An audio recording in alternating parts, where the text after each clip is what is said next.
ada cerita bahwa dalam kebijakan soal rekreasi, kan ada fasilitas rekreasi itu ya di perusahaan gitu ya, bisa membawa keluarganya untuk rekreasi. Outbound gitu ya, outbound atau jalan-jalan gitu ya. Nah, kalau buruh laki-laki dia bisa bawa keluarganya, tapi buruh perempuan tidak bisa bawa keluarganya. Diandaikan nanti buruh perempuan ikut dalam rekreasi suaminya, di kantor suami atau di pabriknya suami. Padahal bayangkan tadi ya soal tunjangan, soal rekreasi, kan bisa aja suaminya ini bekerja informal misalnya, bukan nggak bekerja, atau mungkin juga tidak bekerja. Gitu. Nah, Undang-Undang KIA ini 4 bulan pertama dibayar penuh, 5 dan 6 bulan berikutnya hanya dibayar 75%. Nah, tapi bayangkan ya teman-teman tadi ya, soal masalahnya bukan cuma tidak diberi cuti, juga tidak dibayar gitu. Nah, ini kalau kemudian diperpanjang, taruhlah diberi cuti selama 6 bulan, apakah kemudian pekerja perempuan yang mengambil cuti melahirkan punya penghasilan di rumah? Selamat datang di Power Puan.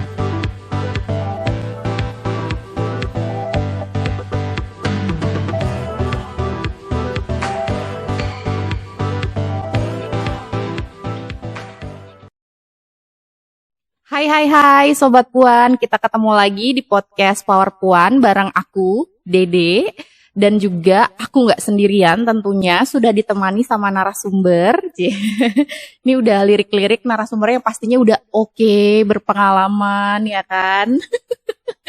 Dan juga kece, Ini sudah ada Kak Dela. Halo Kak Dela. Halo Dek. Mungkin Kak Dela mau sapa Sobat Puan di rumah. Sobat Puan, salam kenal, aku Dela. Nah, ini sudah ada Kak Dela. Kak Dela ini adalah manajer program eksternal dari gajimu.com. Nah, apa tuh gajimu.com? Mungkin kita langsung tanya aja sama Kak Dela. Gajimu.com ini apa sih, Kak? Pertama-tama mau terima kasih ya sama Dede dan tim sudah mengundang gajimu.com di podcast ini. Sedikit memperkenalkan gajimu.com, kami lembaga organisasi non-profit yang bertujuan untuk mendorong gerakan perburuhan di Indonesia. Kami adalah bagian dari Wage Indicator Foundation. Wage Indicator Foundation di global juga sama, punya tujuan untuk mendorong gerakan perburuhan global. Wage Indicator punya sejumlah kantor di berbagai negara. Di Indonesia hadir dengan nama gajimu.com. Kami hadir berupa situs portal yang kalau teman-teman nanti ingin mencoba berselancar di dalamnya, teman-teman bisa melakukan cek gaji ya Dek. Jadi kalau kita baru masuk ke dunia kerja, kadang kan pengen tahu ya kisaran gaji sebagai jenis pekerjaan tertentu atau posisi jabatan tertentu berapa ya. Nah, di gajimu.com teman-teman bisa cek dengan jenis pekerjaan tertentu dan masa kerja tertentu itu gajinya berapa sih gitu. Kemudian yang bisa teman-teman lakukan di situs portal gajimu.com juga adalah mencari informasi soal hukum ketenaga kerjaan. Kalau ngomongin hukum ketenaga kerjaan ini hukum yang paling sering berubah. Upah minimum aja dalam 1 tahun itu ada 2 formula yang kemudian bisa berubah dengan cepat gitu ya. Nah, itu di situs gajimu.com kami menyediakan informasi soal hukum ketenaga kerjaan itu. Dan yang juga kami lakukan adalah mempublikasi sejumlah data kondisi kerja di perusahaan garmen, tekstil, dan alas kaki. Jadi dalam 5 tahun ini gajimu.com menjalankan program bersama dengan Serikat Pekerja, Serikat Buruh, dan CSO untuk pekerja garmen, tekstil, dan alas kaki. Jadi di sana teman-teman bisa cari kondisi kerja teman-teman yang bekerja untuk sektor itu. Begitulah kira-kira soal gajimu.com. Ini penting banget nih. Penting banget buat Sobat Puan di rumah tahu ya. Soal apakah gaji kita tuh sudah dibayar layak gitu kan. Sama isu tenaga kerja. Ini hal yang sangat-sangat perlu kita bahas gitu ya. Nah, mumpung ada Kak Dela nih, mungkin kita bisa tanya-tanya kali ya soal sebenarnya kalau di Indonesia sendiri nih Kak konteksnya gitu kan kayak kalau kemarin-kemarin kayaknya sempat ada berseliweran gitu kan di sosmed tuh banyak yang ngebahas soal pekerjaan layak, terus juga diskriminasi yang terjadi gitu kan di di lingkungan kerja lah. Nah, ini pas banget nih.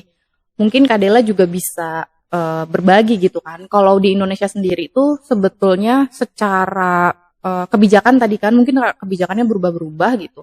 Kalau sekarang kebijakannya seperti apa sih Kak soal ketenaga kerjaan? Apakah itu sudah cukup mengakomodir atau melindungi gitu hak-hak pekerjanya atau gimana? Kalau ngomongin kebijakan perburuhan, sebetulnya kebijakan perburuhan yang ada di Indonesia itu sudah cukup sudah cukup detail, rigid. Kalau dalam bahasa hukum rigid, dia mengatur semua hal-hal yang berhubungan dengan ketenaga kerjaan. Ambil contoh misalnya seperti upah minimum. Soal upah minimum ada formulanya, ada penentuannya.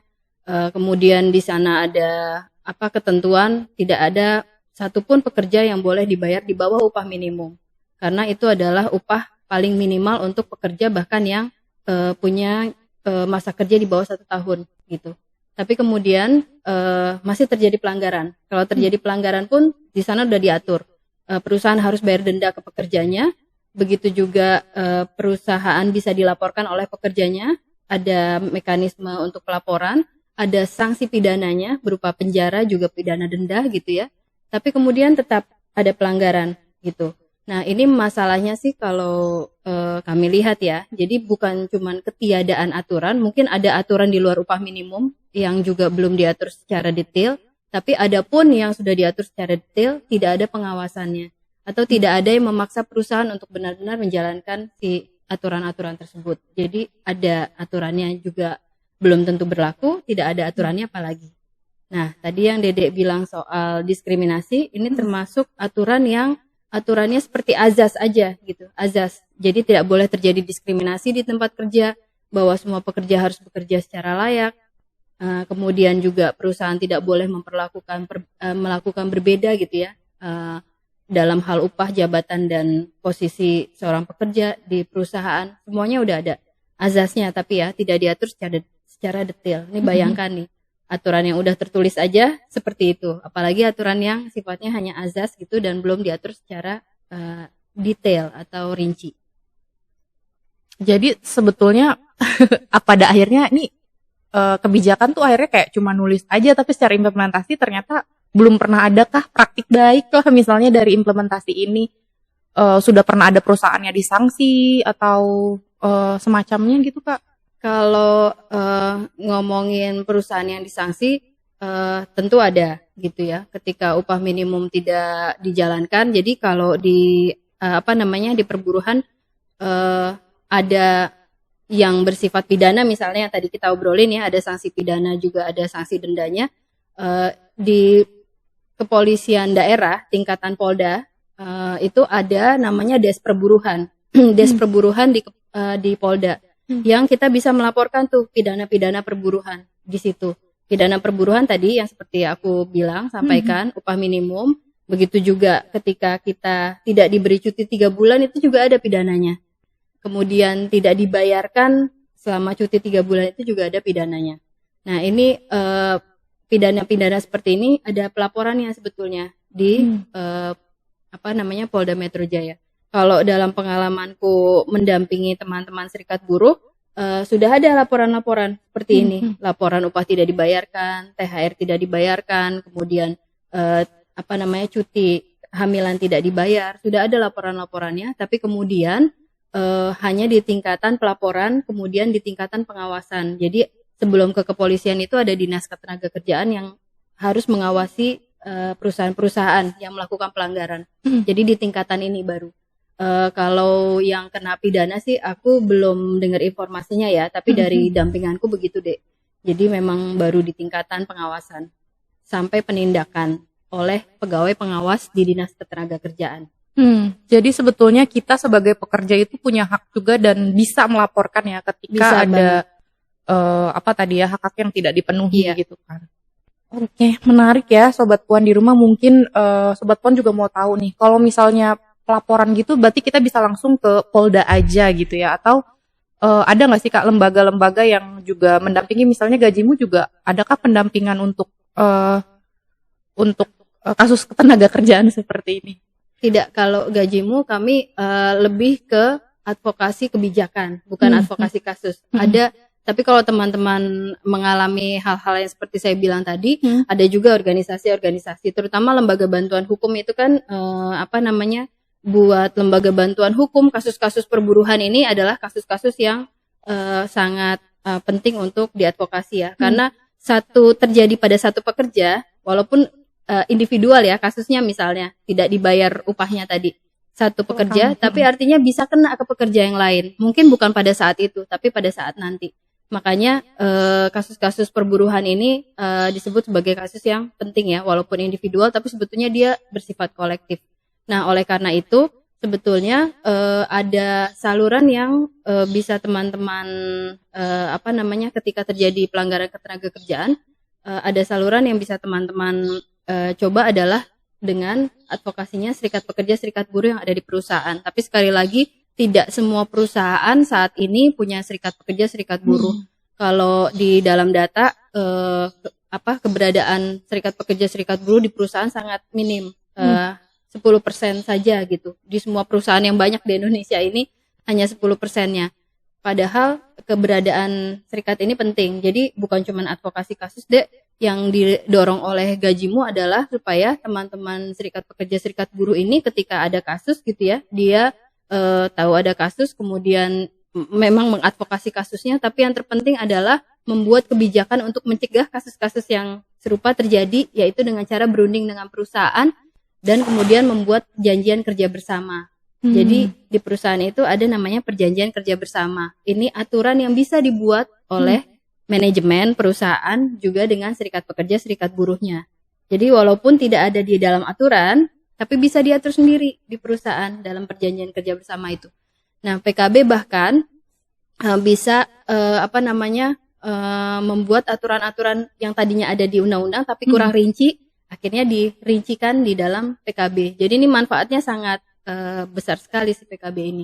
Nah, ini menurut kami strategis sekali gitu ya ketika advokasi kasus maupun advokasi kebijakan ini dilakukan oleh serikat pekerja, serikat buruh kita. Maka penguatan terhadap serikat pekerja, serikat buruh ini sangat penting dilakukan oleh berbagai pihak. Jadi sebetulnya sebagai pekerja juga kita punya hak untuk berserikat tadi ya, dan juga sebetulnya untuk mengupdate informasi dan juga support lah ya gitu terhadap pekerjaan, kayaknya kita perlu juga ikut berserikat gitu ya kayak. Nah, tadi Kak Dela tuh sudah mention soal cuti 3 bulan nih. Ini ada kaitannya soal perempuan ya, maternity gitu ya. Kan sekarang tuh udah ada loh Kak, undang-undang KIA, Kesejahteraan Ibu dan Anak yang baru.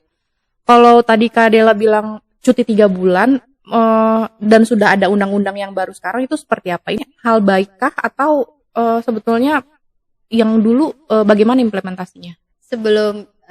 Jadi sebelum jawab pertanyaan itu aku mau buka datanya Gajimu. Jadi kami seperti aku bilang tadi ada program dalam 5 tahun ke belakang untuk melakukan pemantauan kondisi kerja di perusahaan tekstil, garmen dan alas kaki. Di tahun 2022 kami melakukan survei di 149 pabrik. Mengatakan di sana dilaporkan ada 8 pabrik yang tidak memberikan cuti kehamilan 3 bulan ya. 3 bulan untuk pekerja perempuan yang hamil. Bahkan dari 149 pabrik itu ada sekitar 4 pabrik yang kemudian melakukan pemecatan kepada perempuan yang hamil. Tahun 2023 kami kembali ke pabrik, tapi pabriknya berbeda di wilayah yang sama, DKI Jakarta, Banten, Yogyakarta, Jawa Tengah dan Jawa Barat, ke 100 pabrik yang beda ya dengan tahun 2022. Di 2023 temuannya sama, 100 pabrik, 8 pabrik tidak memberikan cuti kehamilan, dan 3 pabrik melakukan pemecatan kepada perempuan yang hamil. Ini kondisinya kayak gini ya, dengan cuti 3 bulan yang udah ditetapkan oleh Undang-Undang Ketenagakerjaan, sekarang udah diubah dengan Undang-Undang Cipta Kerja. Nah kemudian tadi Dede bilang muncul Undang-Undang KIA, baru aja diundangkan, baru punya nomor 4 tahun 2024, namanya Undang-Undang Kesejahteraan Ibu dan Anak dalam 1000 hari pertama kelahiran, katanya begitu. Dan dia memperpanjang cuti yang tadinya 3 bulan menjadi 3 bulan berikutnya untuk kondisi khusus. Yang dibilang kondisi khusus itu kalau ada gangguan kehamilan, ada komplikasi dan sebagainya. Ini bayangkan, tadinya 3 bulan aja kondisinya seperti itu. Sekarang diperpanjang menjadi 6 bulan. Dengan ketentuan selama 3 bulan, kalau di aturan lama kan 3 bulan itu pekerjanya harus dibayar ya. Jadi bukan hanya diberi cuti tapi juga harus dibayar di rumah kan, tapi dibayar penuh gitu. Nah, Undang-Undang KIA ini 4 bulan pertama dibayar penuh, 5 dan 6 bulan berikutnya hanya dibayar 75%. Nah, tapi bayangkan ya teman-teman tadi ya, soal masalahnya bukan cuma tidak diberi cuti, juga tidak dibayar gitu. Nah, ini kalau kemudian diperpanjang, taruhlah diberi cuti selama 6 bulan, apakah kemudian pekerja perempuan yang mengambil cuti melahirkan punya penghasilan di rumah gitu? Ini kan juga menjadi tanda tanya ya, walaupun sudah ada aturannya. Siapa yang mau bayar? Aku ingat banget, ini menjadi perdebatan sebetulnya. Jadi kalau waktu menjadi rancangan undang-undang, gajimu sempat diundang dalam rapat dengar pendapat di komisi, aku lupa komisi 10 apa ya 9 waktu itu ya. Kemudian disampaikan bahkan di situ pengusaha sendiri tidak setuju tentunya karena mereka keberatan untuk harus membayar tambahannya itu. Nah, buat buruh sendiri dengan kondisi tanpa pengawasan, tanpa penindakan gitu ya, dan kemungkinan juga tidak dibayar selama sepanjang itu, Serikat Buruh sendiri melakukan penolakan. Jadi sebetulnya ya begini kondisinya begitu. Nah, ini siapa yang kemudian akan melakukan pengawasan di lapangan gitu. Ini kami sih berharap ya, ini bukan cuma ada tertulis dalam undang-undang, tapi juga ada dukungan berbagai pihak ya, terutama oleh negara gitu untuk melakukan monitoring dan pengawasan benar-benar terhadap si pelaksanaan undang-undang ini.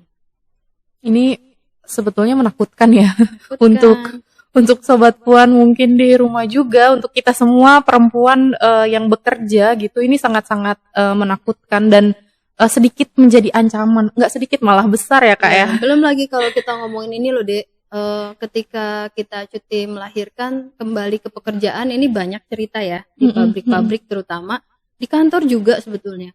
Kemudian ketika balik lagi ke pekerjaan, posisinya sudah digantikan oleh orang lain gitu ya. Atau kemudian harus berpindah divisi, jadi tidak ada kepastian kerja juga gitu.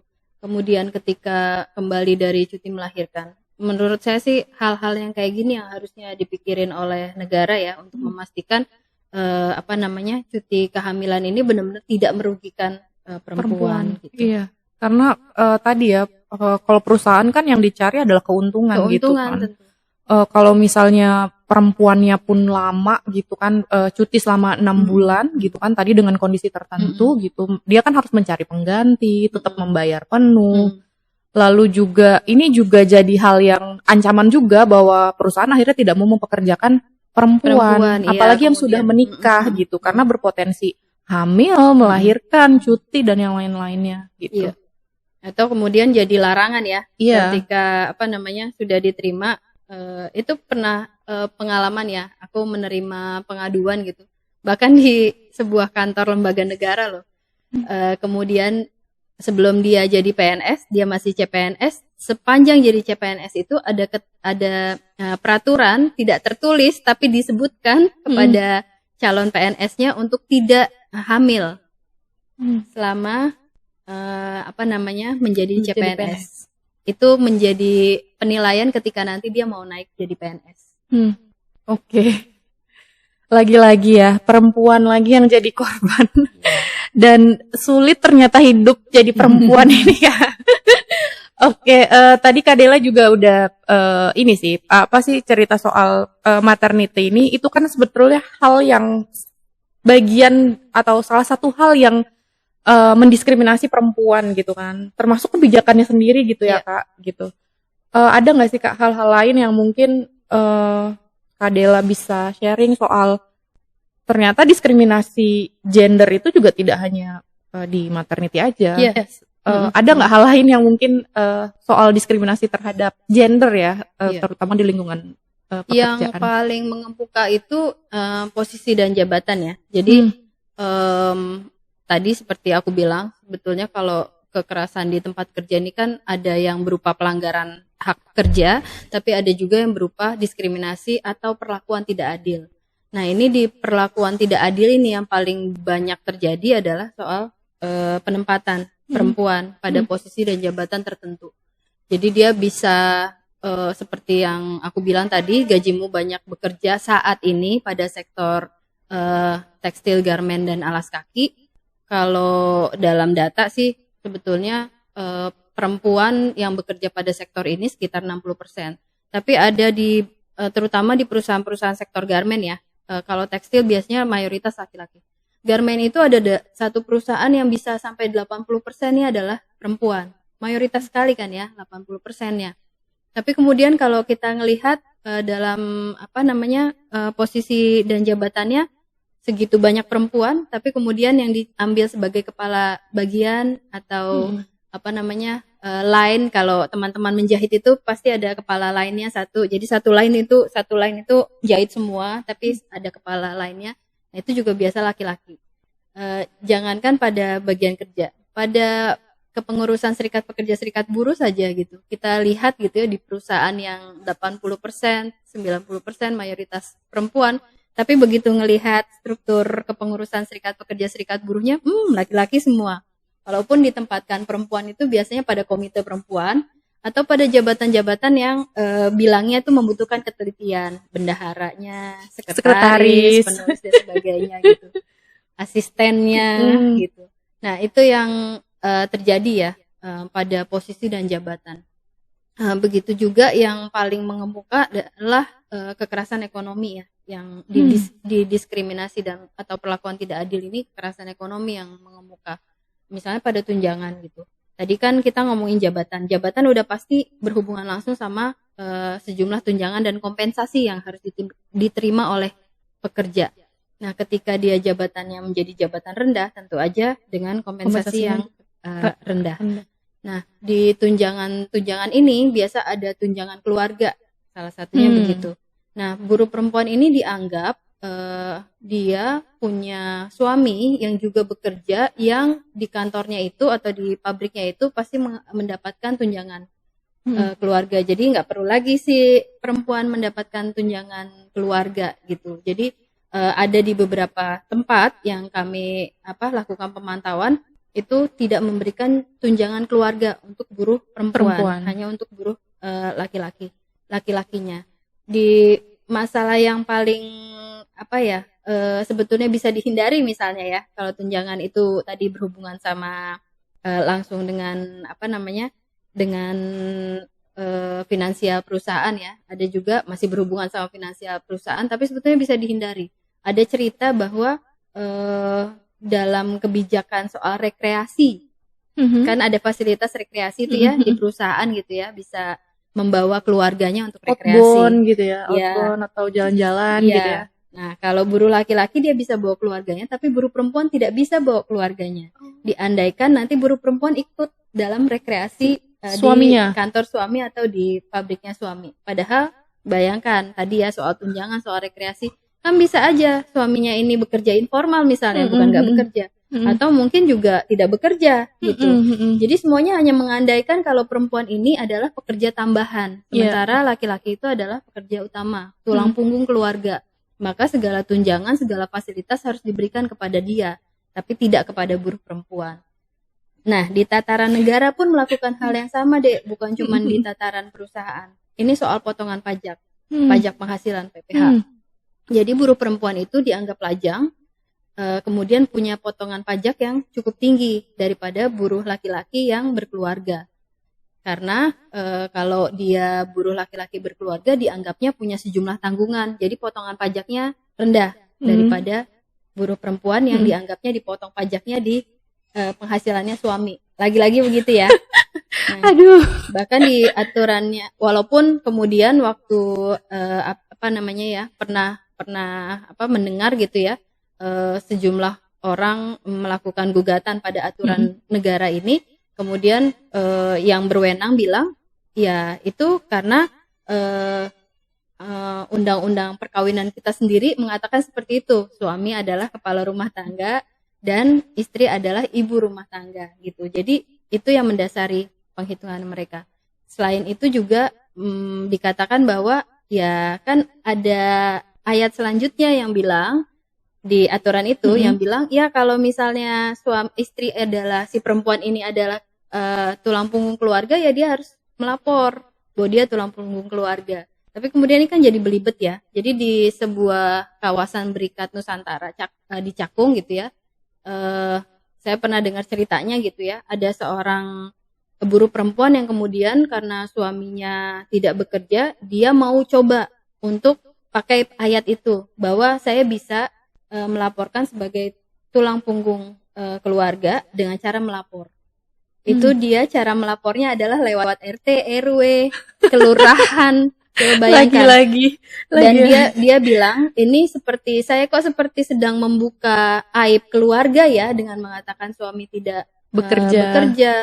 Terus ya akhirnya buka aib keluarga pun tapi berjenjang gitu loh tingkatannya. Semuanya jadi tahu gitu ya pihak-pihaknya dari RT, RW, kelurahan, terus kemudian ke perusahaan dulu, baru perusahaan ke kantor pajak bersama dia gitu. Tapi bayangkan ya. Itu yang harus dilalui oleh seorang perempuan untuk mengatakan dirinya adalah tulang punggung keluarga gitu. Ini aku udah agak-agak sedikit pusing ya ngobrolin soal ketenaga kerjaan ini. Ternyata kayak aduh Kak gitu ya. Karena ternyata wah luar biasa banget gitu. Apa namanya? Kebijakan pemerintah ini dibuat atau peraturan tenaga kerja ini berdasarkan konstruksi sosial dan budaya di mana perempuan di rumah, laki-laki bekerja gitu. Bukan sebagai melihat dia sebagai manusianya yang bekerja gitu, tapi kayak kenapa kebijakannya berdasarkan konstruksi sosial? Gitu. Ini gitu pusing. Nih Kak Dela dari tadi sudah membeberkan. Sebenarnya aku pengen tanya soal jadi apakah pekerja perempuan dan laki-laki itu punya hak sudah mendapatkan hak yang setara? Ternyata tidak. Ini jauh ya. Tadi Kak Dela malah membeberkan wah itu semuanya sudah jelas pekerja perempuan itu tidak mendapatkan hak yang setara ya. Dengan contoh yang wow tadi gitu. Mungkin ini lebih spesifik gitu ya kayak kalau perempuan itu kan juga rentan mengalami kekerasan seksual. Nah ini tadi ya udah soal maternity, soal upah, soal dan yang lain-lain. Mungkin juga soal kekerasan seksual gitu Kak. Ini kan juga banyak ya terjadi. Kalau di pemantauannya gajimu nih gitu, seperti apa sih kekerasan seksual di lingkungan kerja ini? Nah tadi balik lagi ya Dek ke survei kelayakan kerja yang dilakukan oleh Gajimu di perusahaan tekstil, garmen, dan alas kaki. Tadi tahun 2022 kami ke 149 pabrik. Nah, kami ada pertanyaan di dalamnya itu, apakah dalam 1 tahun pernah terjadi pelecehan seksual. Jadi langsung ya ke pelecehan seksual. Nah, yang terjadi adalah hasil datanya menemukan ada 6 pabrik terjadi dalam 1 tahun ya, dalam 1 tahun antara 2021 dan 2022 ketika terjadi survei. Di 2023 ke 100 pabrik, 100 pabrik itu mengatakan ada 4 pabrik yang dalam 1 tahun terjadi pelecehan seksual. Jadi itu kondisinya ya. Kondisi lainnya atau data lainnya itu aku bisa buka data, ini data lama tapi cukup menarik ya, 2017 yang dilakukan oleh Federasi Buruh Lintas Pabrik bersama dengan Perempuan Mahardika. Jadi mereka melakukan survei ke sekitar 700 lebih pekerja perempuan di kawasan Berikat Nusantara Cakung. Jadi 700-an pekerja itu setengahnya mengatakan mengalami kekerasan seksual. Macam-macam bentuknya, yang paling banyak adalah verbal. Dan kemudian fisik. Menariknya 700-an pekerja perempuan, setengahnya 300-an lebih itu bilang mengalami dua-duanya, verbal juga, fisik juga. Nah, kemudian ketika dilihat hasilnya siapa sih pelaku yang melakukan kekerasan seksual ini, muncul data bahwa yang paling banyak melakukan adalah mekanik kemudian operator. Jadi ceritanya nih, aku waktu dengar cerita itu bergidik ya, merinding gitu ya. Jadi teman-teman surveyor yang melakukan pencarian data tuh waktu launching aku ada di sana. Mereka cerita kalau alat kerjanya itu, mesinnya itu rusak, itu udah stres duluan tuh teman-teman perempuan yang yang menggunakan si mesin itu, karena mereka harus panggil mekanik, sementara mekaniknya itu suka pegang-pegang. Ketika dia ngebetulin alatnya itu dia sambil pegang-pegang. Kalau pekerja perempuannya berdiri menjauh gitu ya, dia juga nggak mau ngerjain, kasih tahu mana yang rusak gitu, hanya untuk dipegang-pegang. Nah, bahkan terjadi ya, ada seorang pekerja perempuan yang kemudian trauma tidak mau panggil mekanik, padahal ketika dia tidak memanggil mekanik atau mekaniknya tadi ogah-ogahan ya, itu kan memotong jam kerjanya. Padahal di dalam jam kerja itu dia punya target. Artinya dia tidak memenuhi target kalau tidak selesai atau cepat beres itu mesinnya bagus lagi gitu ya. Artinya ada target yang nggak terpenuhi. Tapi karena trauma, teman perempuan ini dia biarkan aja, mendingan saya nggak dapat target daripada saya dipegang-pegang. Nanti yang akan melaporkan mesin rusak adalah yang shift selanjutnya, pekerja shift selanjutnya gitu. Artinya satu harian itu ketika alat kerjanya nggak bisa dipakai, ya udah dia mendingan pasrah aja daripada mengalami itu. Ini cukup sangat mengejutkan seperti saya bilang tadi ya, Dek. Bagaimana teman-teman perempuan tuh harus mengalami begini tanpa ada yang menghentikan gitu. Yang yang pelakunya bukan juga terlalu punya posisi yang cukup di atas gitu ya, tapi rekan kerja sendiri kan nih artinya. Nah, yang selanjutnya juga selain operator dan mekanik, itu pelakunya adalah itu tadi ya, yang punya jabatan cukup tinggi.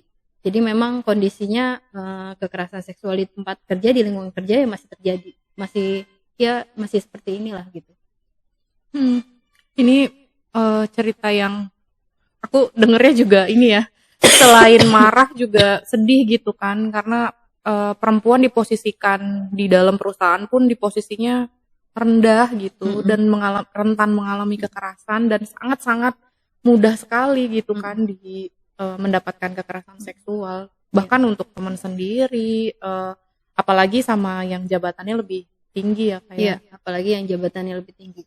Nah, kalau ngomongin aturan sebetulnya soal kekerasan seksual, kita kan punya undang-undang tindak pidana kekerasan seksual di baru-baru ini 2022. Kemudian di 2023 sebetulnya ada aturan baru nih, Dek. Keputusan Menteri Tenaga Kerja 2023 itu yang bicara soal pencegahan dan penanganan kekerasan seksual di tempat kerja. Ini aturan baru 2023 tadi ya, dan dia itu cukup banyak menyebut-nyebut undang-undang TPKS sebagai payung hukum, kemudian dia muncul gitu untuk tempat kerja gitu. Nah, dia mengakomodir ada 9 bentuk kekerasan seksual seperti undang-undang TPKS, tapi dia bilang di situ yang paling banyak terjadi di perusahaan 3, di tempat kerja ada 3, yaitu kekerasan fisik, kekerasan non fisik, sama kekerasan berbasis elektronik. Kekerasan berbasis cyber itu ya, gender online misalnya gitu. Nah, ini 3 ini yang disebut-sebut oleh si Kemenaker ini. Aturannya juga cukup baik ya. Jadi dia menyebut tempat kerja itu, kalau kita kan menyebut tempat kerja ya berarti harus terjadi di kantor, harus terjadi di pabrik, di perusahaan gitu. Dia enggak. Dia menyebut yang tempat kerja dan yang berhubungan dengan pekerjaan. Jadi andaikan kita jurnalis, kita sedang liputan kena kekerasan seksual, yaitu berhubungan dengan pekerjaan. Atau misalnya teman-teman marketing gitu ya, biasanya kan kalau nawarin jasa gitu dia di luar gitu, janjian di luar, tidak di dalam kantor. Nah, itu juga berhubungan dengan pekerjaan. Jadi bisa saja terjadi oleh pihak ketiga ya artinya ya, bukan cuman oleh orang yang ada di lingkungan kerja. Cukup baik sih dia, artinya tadi ya mengakomodir undang-undang TPKS kita, terus kemudian ada juga aturan yang yang melihat secara luas soal kekerasan seksual, komprehensif. Nah, tapi ada catatan juga. Tentu ada catatan juga. Ada tapi. Ada tapinya juga. Yang cukup disayangkan ya kalau kita melihat aturan si Kepmenaker ini ya, dia menyebut cuti yang diberikan kepada, jadi ada tuh cuti tuh buat korban kekerasan seksual. Cuman disebut di situ adalah yang diberikan adalah cuti sakit. Nah ini teman-teman kemudian membaca ini, jadi ada gajimu.com kemarin diundang oleh teman-teman Serikat Pekerja Nasional gitu, SPN ya.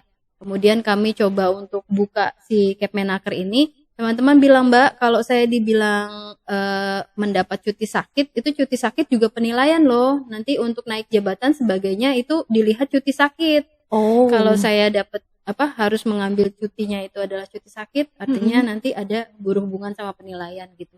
Harusnya jelas aja, bilang aja itu memang cuti yang diberikan, cuti istirahat yang diberikan kepada korban kekerasan seksual gitu yang terjadi di lingkungan kerja.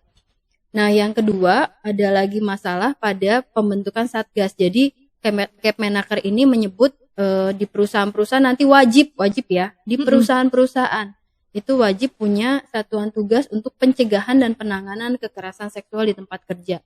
Nah, tapi kemudian kalau cari detail soal Satgas ini kita nggak akan ketemu, karena mudah-mudahan ya nanti akan muncul ya aturan untuk pelaksananya. Karena kan kalau ngomongin kerjanya Satgas yang muncul di Kepmenaker itu, dia mulai dari edukasi, mulai dari kampanye, mulai dari mekanisme pengaduan, menerima pengaduan ya, sampai penanganan itu adalah tugasnya Satgas.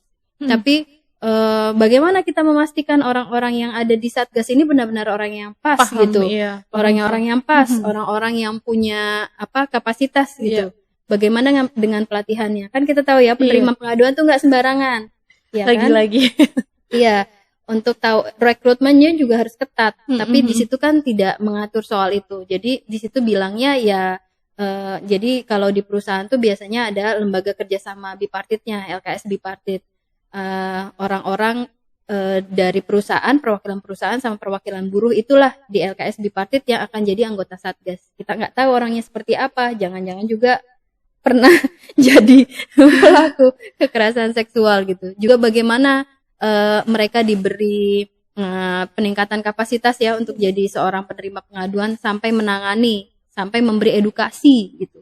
Nah ini yang luput dari si Kepmenaker ini. Jadi teman-teman juga minta itu untuk negara perjelas deh yang dimaksud Satgas itu siapa yang bisa duduk di posisi penting itu sebagai Satgas gitu. Nah yang selanjutnya itu juga ada masalah ya pada layanan yang diberikan. Jadi kalau ketika terjadi kekerasan seksual bisa ditangani di tingkat perusahaan oleh si Satgas ini. Kemudian juga nanti kalau di tingkatan lebih tinggi, Dinas Ketenagakerjaan bisa bisa ikut terlibat juga. Kalau misalnya nanti ada pidananya, bisa juga ke kepolisian pakai undang-undang TPKS itu tentunya kan. Kalau Kepmenaker kan dia nggak nggak soal pidana ya, tapi soal di tempat kerja. Nah kalau misalnya nanti sudah ke Dinas Tenaga Kerja, dinas di situ diberi sebagian tugas, tapi kemudian ada salah satu tugasnya dinas adalah juga memberi layanan kepada terduga terlapor. Jadi pelaku terduga terlapor ini ketika ada masalah pada hak kerjanya yang sehubungan dengan kekerasan seksual, dia bisa dapat layanan juga oleh dinas. Jadi bukan cuma si korban aja yang bisa dapat layanan oleh dinas, tapi juga si terduga terlapor. Ini layanan yang kelihatannya sih pengen ini ya, menempatkan hak asasi manusia, tapi kan penempatan hak asasi manusia juga bukan buat kamu satu, buat aku satu gitu ya. Kan itu bukan keadilan substantif, tidak seperti itu gitu ya harusnya. Nah, si Kepmenaker menyebut begitu. Jadi layanan dinas itu bisa diberikan kepada si pelaku juga, kedua belah pihak ini. Tapi juga layanan itu kan baru ada di dinas kan. Kalau misalnya di tingkat perusahaan sebenarnya ada ketika terjadi ada pelanggaran hak kerjanya. Gitu. Enggak, maksudnya kayak kalau misalnya korban itu mengalami kekerasan seksual, misalnya, apakah perusahaan juga memberikan pendampingan atau pemulihan gitu loh, Kak? Iya, itu tugasnya Satgas tadi tuh, yang pendampingan, pemulihan, sampai penanganan. Kalaupun nanti perlu ke kepolisian juga didampingin oleh Satgas dari perusahaan ya. Jadi memang aturannya sih sudah cukup baik ya, tapi tadi itu ada sejumlah catatan-catatan gitu. Dan lagi-lagi ini soal implementasi kebijakan. Implementasi kita belum tahu mana. Iya, belum pernah dengar sih ada yang tapi kemarin waktu ngomong sama Komnas Perempuan ya, jadi program yang dijalankan oleh gajimu.com ini kami melakukan audiensi dengan Komnas Perempuan, termasuk salah satunya membahas soal Kepmenaker 88 ini, 88 tahun 2023. Komnas Perempuan sih menyebut ini informasinya dari Kementerian Tenaga Kerja ya. Di sejumlah perusahaan sudah berdiri sih satgas-satgas ya, tapi kita belum tahu seperti apa. Sementara ini sih yang menangani, yang kami tahu ya di lapangan cukup intens soal zero tolerance kekerasan berbasis gender, termasuk di dalamnya adalah kekerasan seksual, itu adalah teman-teman serikat pekerja, serikat buruh gitu. Jadi teman-teman udah bikin pojok pengaduan, teman-teman udah bikin mekanisme penanganan sampai waktu itu yang aku tahu ya, ini cerita dari teman-teman serikat buruh garment tekstil, Gartex, ya, KSBSI gitu ya. Bahkan ketika terjadi pada keluarganya pekerja gitu ya, ada anak pekerja yang mengalami kekerasan seksual berupa perkosaan gitu ya, serikat pekerja serikat buruhnya turun untuk ikut mendampingi. Jadi artinya emang udah dilakukan nih sama serikat pekerja serikat buruh dengan apa yang ada padanya gitu, sudah mulai melakukan advokasi untuk kekerasan seksual. Itu udah bagus ya, secara isu memang kayaknya kekerasan seksual juga udah mulai naik gitu ya, dan banyak orang-orang yang udah mulai paham kan. Tapi itu lagi-lagi tetap aja kadang di dalam perusahaan itu kan, nah ini nih mau nanya juga, gimana kalau misalnya si pekerjanya ini dapat kekerasan seksualnya dari orang yang jabatannya lebih tinggi tadi itu loh Kak, karena kan banyaknya tuh kayak kalau yang punya kuasa biasanya kan diancam juga kan, ada ancaman pasti bahwa dia nanti akan kehilangan pekerjaan. Belum lagi kalau lingkup kerjanya itu misalnya kecil, nggak perusahaan besar gitu loh, kayak pekerja rumah tangga misalnya, itu kan juga lingkup kerjanya apa ya, kecil gitu kan Kak. Nah itu seperti apa Kak kalau misalnya ada terjadi kekerasan seksual yang dilakukan oleh atasannya? Iya, atasannya. Kalau untuk pekerja lingkup kecil atau tadi Dede bilang PRT, tentu aja ya cari lembaga layanan ya, lembaga layanan perempuan gitu yang menangani kasus-kasus seperti ini. Tapi kalau di pabrik-pabrik perusahaan besar, memang kalau gajimu.com selalu dorong keberadaan serikat pekerja, serikat buruh. Mereka nih seperti tadi yang aku bilang. Kalau mau dengar tadi kan kita dengarnya keputusasaan ya, kasus-kasus, masalah-masalah. Tapi sebetulnya serikat pekerja, serikat buruh sudah mulai kok. Udah mulai bukan cuman mekanisme untuk menanganinya, tapi juga mekanisme untuk mencegahnya gitu. Nah, kalau terjadi kekerasan oleh relasi kuasa yang lebih tinggi itu, serikat pekerja, serikat buruh juga sudah punya, ya ini di beberapa serikat pekerja, serikat buruh di perusahaan yang aku tahu ya, sudah mulai melakukan advokasi gitu ya. Ya mereka sudah punya tempat untuk melakukan pengaduan. Jadi kalau kalau pengaduan itu kan yang terpenting mekanismenya juga siapa yang terima orangnya, terus pencatatan pengaduannya seperti apa, bagaimana menjaga kerahasiaan, jangan sampai nih jadinya gosip gitu kan ya, korban yang nggak tertangani tapi gosipnya lebih kencang daripada penanganannya gitu. Siapa yang diberi yang diberi akses untuk melihat pengaduan secara rinci, terus kemudian siapa yang kemudian punya tugas untuk melakukan advokasi itu artinya juga menyampaikan kepada perusahaan ya ketika terjadi. Nah ini memang kalau di perusahaan-perusahaan besar sih harapannya memang serikat pekerja itu ya, jadi lakukan pengaduan kalau terjadi hal-hal seperti ini, karena yang penting sekali lagi itu ya, kalau dalam penanganan sebuah peristiwa atau kasus itu bukan hanya si peristiwa satu ini aja yang kita tangani, tapi kemudian peristiwa ke belakang yang mungkin terjadi. Jadi keberulangan tuh, keberulangan yang harus dicegah. Nah, cara mencegahnya itu adalah aturan-aturan yang harus dibuat sebelum terjadi. Tapi memang kasus-kasus gini bisa jadi pintu masuknya, pintu masuk untuk melakukan advokasi. Jadi di kasus-kasus seperti ini dibuka gitu ya. Tadi ada pengaduan dari korban yang berani melapor, kemudian dibuka untuk berunding dengan perusahaan. Lainnya kalau memang tidak ada serikat pekerja, serikat buruh itu ya, selain ke serikat pekerja, juga sebetulnya ini programnya KPPA ya, untuk di area industri sama area perkebunan gitu ya, bisa didirikan rumah perlindungan pekerja perempuan RP3. Nah, itu kalau di kawasan-kawasan industri udah berdiri tuh. Nah, ini kayak jadi kalau satu kawasan industri disediakan satu tempat, satu bilik kayak bilik untuk pengaduan gitu. Itu bisa teman-teman pekerja bisa datang ke situ.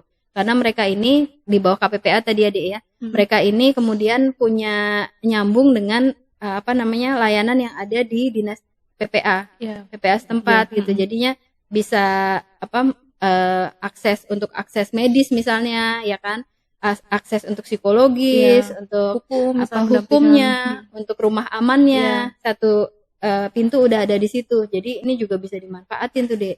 Mereka juga kalau ngomongin KPPA kan ada layanan SAPA 129 itu ya. Nah, SAPA 129 ini juga bisa digunakan untuk jadi teman korban gitu ya, untuk mendampingi kasus-kasusnya korban gitu. Ini menarik ya sebenarnya ngomongin soal serikat buruh ini Kak, serikat buruh gitu ya. Karena kalau mau ngomong tadi Kak Dila juga dijelaskan yang berserikat itu juga hanya sedikit gitu kan. Dan yang tadi banyak di-highlight atau kayaknya mungkin aku nggak tahu ya, ini aku aja atau teman-teman sobat puan di rumah juga kalau ngomongin serikat buruh pasti konotasinya akan ke teman-teman pekerja yang di pabrik gitu kan. Nah, gimana sama teman-teman pekerja yang buruh-buruh yang bekerja di perkantoran? Kita ngomong buruh juga ya, karena buruh itu kan pekerja gitu. Karyawan gitu yang bekerja di perkantoran. Karena keseringannya gitu kalau aku dengar yang dari di sosmed, mereka itu biasanya untuk mengadukan kasus kekerasan yang dialami harus viral gitu. Jadi bukan yang berserikat, atau mereka juga sebenarnya nggak paham gitu loh Kak soal serikat buruh, karena dianggapnya tadi serikat buruh hanya ada untuk karyawan pabrik gitu. Gimana tuh Kak? Iya, karena memang aturannya itu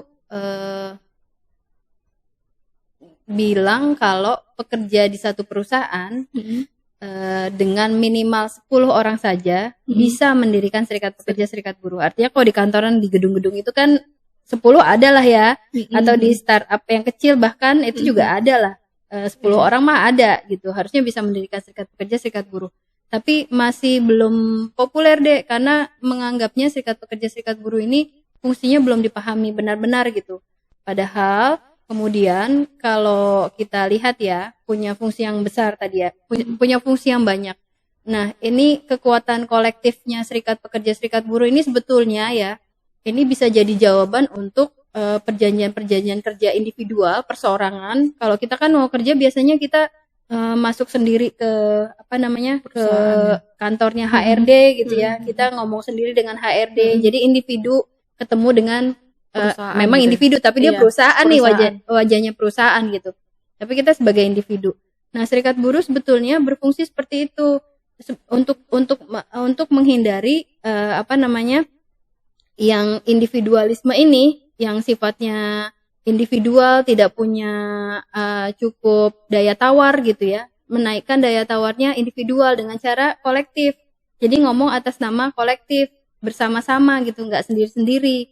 Kalau masuk ke ruang HRD atau masuk ke perundingan itu nggak sendiri, tapi bawa kepentingan satu kelompok itu, si serikat pekerja, serikat buruh. Nah, ini kurang disadari, serikat pekerja, serikat buruh kurang populer juga. Nggak semuanya punya serikat pekerja, serikat buruh. Hanya yang kedengerannya gitu ya, hanya yang di pabrik-pabrik. Tapi sebetulnya enggak, di berbagai tempat itu sebetulnya udah ada. Tapi mungkin namanya serikat karyawan, serikat komunitas apa, komunitas itu ya gitu ya. Itu sebetulnya juga cikal bakal dari serikat buruh. Walaupun yang namanya serikat buruh ya harus didaftarkan ke Dinas Tenaga Kerja, harus dapat pendaftaran Dek. Serikat buruh itu. Iya, harus didaftarkan di Dinas Tenaga Kerja.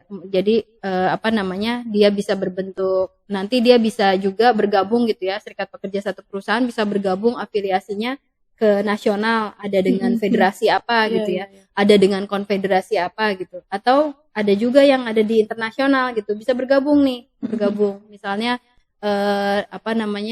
dia adalah serikat pekerja serikat buruh yang federasinya tertentu, garmen tekstil gitu ya.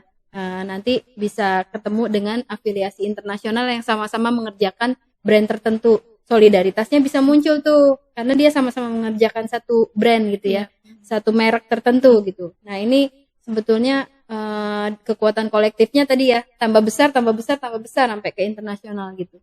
Cuma memang tidak terlalu disadari si fungsinya serikat buruh, keberadaannya juga kurang disadari dan tidak populer. Makanya tadi aku bilang ya, sekarang ini belasan persen lah dari seluruh pekerja di Indonesia ini yang kemudian bergabung dengan serikat pekerja serikat buruh. Kalau ada yang ngeluarin data malah sekitar di bawah 10% gitu. Kecil banget Kecil ya sekali. Dan sedikit padahal kayaknya orang Indonesia banyak banget kan gitu yang pekerja Indonesia banyak sekali. Dan mungkin buat sobat puan di rumah juga bisa ngecek gitu ya ke perusahaannya, apakah perusahaannya punya serikat buruh gitu. Kalaupun nggak punya mungkin sudah mulai, ini informasinya penting karena tadi Kak Deli juga sudah sampaikan kan bahwa serikat buruh ini kan juga punya fungsi yang begitu besar dan berpengaruh sebetulnya. Jadi mungkin sobat puan di rumah bisa menginisiasi untuk bergabung atau juga membuat serikat buruh gitu ya. Tambahan lagi ada sebetulnya juga serikat pekerja serikat buruh itu nggak hanya bisa dibentuk di satu perusahaan. Sekarang makin banyak yang menjamur serikat pekerja di luar perusahaan. Oh, seperti apa maksudnya? Jadi dari berbagai perusahaan gabung di satu jadi serikat satu pekerja. gitu ya. Contohnya sindikasi, kalau pernah dengar serikat sindikasi itu untuk media kreatif. Teman-teman LSM juga banyak di situ. Saya salah satu anggotanya. Gitu. Sindikasi ini kan dia bisa jurnalis dari media apa gabung ke sindikasi. Kayak aku kerja untuk gajimu.com, aku gabung di sindikasi. Kerja di LSM apa, gabung ke sindikasi. Iya, gitu. Jadi bukan hanya di dalam perusahaan, tapi undang-undangnya juga bilang bisa di luar perusahaan. Nah, ini untuk perusahaan-perusahaan yang sulit sulit menerima keberadaan serikat buruh ya. Mungkin ini salah satu di kota-kota besar terutama ya. Ini mungkin bisa jadi salah satu jalannya gitu. Yang penting teman-teman ini menggunakan kekuatan kolektivitas bersama gitu ya. Walaupun nanti mungkin berunding dengan perusahaan yang nggak bisa karena dia ada di luar, tapi teman-teman yang ada ini gitu bisa diedukasi gitu, bisa dapat perlindungan ketika nanti terjadi apa-apa gitu, karena dia punya serikat pekerja serikat buruh, dia anggotanya si serikat pekerja ini. Oke, nah ini penting juga ya buat sobat puan di rumah, mungkin juga bisa tadi ya ada serikat sindikasi, ini sekalian iklan ya. Ibu sekalian iklan. Nah, Kak Dela, ini kalau tadi kita ngomongin soal semua yang udah kita obrolin itu kan banyaknya kayaknya menakutkan ya untuk perempuan gitu kan. Ancaman, ketakutan dan yang lain-lain, dan merasa kayaknya bekerja di Indonesia sebagai perempuan ini sangat-sangat tidak aman. Mungkin ada nggak sih tips-tips dari Kak Dela nih untuk sobat puan di rumah atau perempuan-perempuan di Indonesia jika ingin mengakses pekerjaan tuh yang aman seperti apa untuk menghindari kekerasan ya tadi? Ini mengandaikan teman perempuan bisa milih ya mau kerja di mana. Jadi dia bisa lihat. Tapi memang ya harus ada pencegahannya kan ya. Untuk aman yaitu ketika pertama kali melihat lowongan ya, ini kan kita pertama kali tuh kalau mau cari pekerjaan pasti cari lowongannya. Benar-benar memastikan itu adalah perusahaan terdaftar, perusahaan yang memang berbadan hukum, gitu. Jadi sudah ya bonus lah ya kalau sudah berlangsung lama gitu dia usahanya, udah berlangsung lama. Selain itu juga ketika nanti kita di proses-proses rekrutmen biasanya kan melihat ya bagaimana kerjanya perusahaan. Kan kita punya kesempatan untuk bertanya ya teman-teman ya. Kesempatan untuk bertanya gunakan ketika wawancara. Sebetulnya perusahaan ini bergerak di bidang apa, untuk memastikan hal-hal yang kayak begitu. Bagaimana hak-hak saya nantinya itu juga bisa waktu wawancara. Kemudian yang selanjutnya adalah ketika memang sudah diterima nanti kan juga ada perjanjian kerja ya, kontrak gitu, kontrak kerja yang harus dibaca dulu. Silakan dibaca dulu, bukan silakan, ini harus wajib dibaca dulu. Jadi di situ di perjanjian kerja selalu ada hak dan kewajiban kedua belah pihak, bukan cuma hak dan kewajiban kita sebagai pekerja, tapi hak dan kewajibannya perusahaan juga ada di situ. pastikan benar-benar teman-teman memahami. Tanya kalau nggak paham. Atau ada yang melanggar aturan ketenagakerjaan. Kalau sebetulnya sih secara otomatis ya, perjanjian kerja kita itu ketika ada yang melanggar ketentuan perundang-undangan itu harusnya otomatis batal demi hukum. Tapi kan ya biasanya ya demi sekedar bekerja gitu ya. Kemudian karena harus ada yang dihidupi segala macam, kita suka abai itu pada hal-hal yang kayak begitu. Jadi pastikan benar-benar dibaca, tidak ada yang bertentangan dengan peraturan perundang-undangan, dengan norma-norma juga begitu ya. Kemudian bisa bertanya kepada perusahaannya. Dan kemudian yang juga cukup penting ya ketika bekerja, menurut saya kekuatan kolektif pekerja tadi, balik lagi ke serikat pekerja serikat buruh ya, bergabung deh ke serikat pekerja serikat buruh. Jangan tunggu kita dapat masalah, dapat kasus, bahkan kita sebagai perempuan itu ini banyak cerita ya Dek ya, banyak cerita perjanjian kerja bersama tadi tuh aturan yang bisa dibuat di perusahaan, kadang itu abai pada hak-hak perempuan. Tapi kemudian ketika di tim perunding artinya yang masuk ke tim perunding biasanya pengurus serikat pekerja serikat buruh, tim perundingnya ada perempuan, biasanya itu lebih lebih aware sama kebutuhan perempuan. Kemudian bisa masuk ke dalam perjanjian kerja bersama ini, aturan di perusahaan. Makanya artinya keberadaan kita di organisasi ini penting ya. Sebaiknya sih teman-teman ambil organisasi ini sebagai jalan ya untuk mengadvokasi, melindungi diri gitu, melindungi diri dan melindungi teman-teman. Jadi kalau bersentuhan dengan serikat pekerja serikat buruh gitu ya, yang pengurusnya adalah perempuan, saya suka nanya Dek, aku suka nanya, kenapa sih mau jadi pengurus perempuan padahal kan punya anak gitu ya, rapat-rapat serikat pekerja biasanya malam hari, terus berjam-jam, kalau ikut pelatihan harus berhari-hari gitu ya, kenapa tetap mau? Nah jawaban mereka adalah karena tidak ada yang akan membawa masalah perempuan kalau bukan saya, gitu. Jadi memang betul. Ya teman-teman perempuan sudah punya kesadaran itulah sebetulnya ya, sudah punya kesadaran itu, maka aku bilang kalau untuk aman bahkan untuk melindungi yang lain, sebaiknya teman-teman punya aktivitas di keserikat buruhan. Iya, oke. Nah, itu tadi Sobat Puan tips and triknya dari Kak Dela ya untuk memastikan perusahaan itu terdaftar tadi. Dan juga ini penting banget nih, kayaknya ini tuh yang penting jangan lupa berserikat. Ini pesannya Kak Dela, jangan lupa berserikat. Nah, oke Kak Dela, terakhir nih Kak Dela, ini kayaknya kita nggak kerasa ya udah ngobrol panjang lebar, agak pusing-pusing dikit sama obrolannya. Ini terakhir kali ya Kak, apa sih yang saat ini sedang diperjuangkan oleh Gajimu? Iya. Jadi dari tadi udah udah ada dalam pembicaraan kita ya Dek ya. Kami memang punya cita-cita serikat buruh kita kuat, serikat buruh kita bisa berunding gitu. Maka kemudian yang dilakukan Gajimu dalam pekerjaannya adalah menyediakan informasi dan data. Jadi tadi ya, seperti misalnya Gajimu punya data pada pelanggaran kondisi ketenagakerjaan yang sudah tertulis normatif, ada sanksinya tapi masih dilanggar, itu kami kembalikan setelah dapat data di satu perusahaan, kami kembalikan lagi ke perusahaannya supaya serikat buruhnya bisa berunding dengan menggunakan data ini. Jadi advokasi berbasis data, ada datanya.